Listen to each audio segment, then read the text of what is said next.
9 сем'яў і ў кожнай асобай гісторыя барацьбы за здароўе свайго дзіцяці. Часам за штодзённым клопатам, кажуць бацькі, можна страціць нітачку радасці. Але такія акцыі яе вяртаюць. Дачка Наталі Бякіровай таксама Наташа. Дыягназ у гэтага праменчыка мамы – наступствы ранняга арганічнага паражэння цэнтральнай нервовай сістэмы. Нягледзячы на гэта, дзяўчынка вельмі любіць плаваць.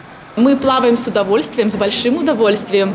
И очень рады, что есть возможность даже зимой посетить бассейн. Такие акции очень важны, потому что не у каждого есть возможность посещать различные центры, санатории.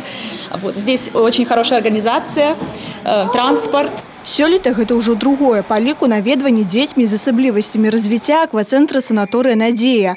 Першымі разведку боем правялі хлопчыкі з карэкцыйна-развіваючага цэнтра «Веда» напярэдадні 23 лютага. Зараз чарга за дзяўчынкамі. У аквацэнтры створаны ўсе ўмовы пад патрэбы асаблівых дзяцей.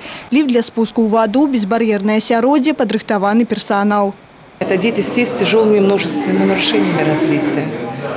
Большинство из них имеют детский церебральный паралич. Дети достаточно сложные, но несмотря на то, что нарушение опорно-двигательного аппарата, эти дети прекрасно получают вот эти водные процедуры и дышат здесь свежим воздухом. В общем, здесь, конечно, условия очень хорошие. Выйсці за межы свайго цэнтра і ўласнага дома для дзяцей з няпростымі дыягназамі – гульня ў пераадоленне. Але дзякуючы неабыякавасці асобных людзей і прадпрыемстваў, іх навакольны свет пашырае межы. Мы считаем это очень важно, потому что мы социально направленное предприятие.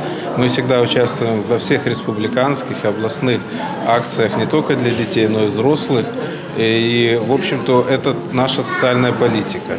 Сегодня мы тоже пригласили и будут участвовать совместно с нами в акциях и другие общественные организации. Мы активно сотрудничаем с БРСМ, Беларусью, с профсоюзной организацией. Добрачынная акция различена на увесь год. Кристина Протасовицкая, Юрий Плинда, телерадиокомпания «Брест».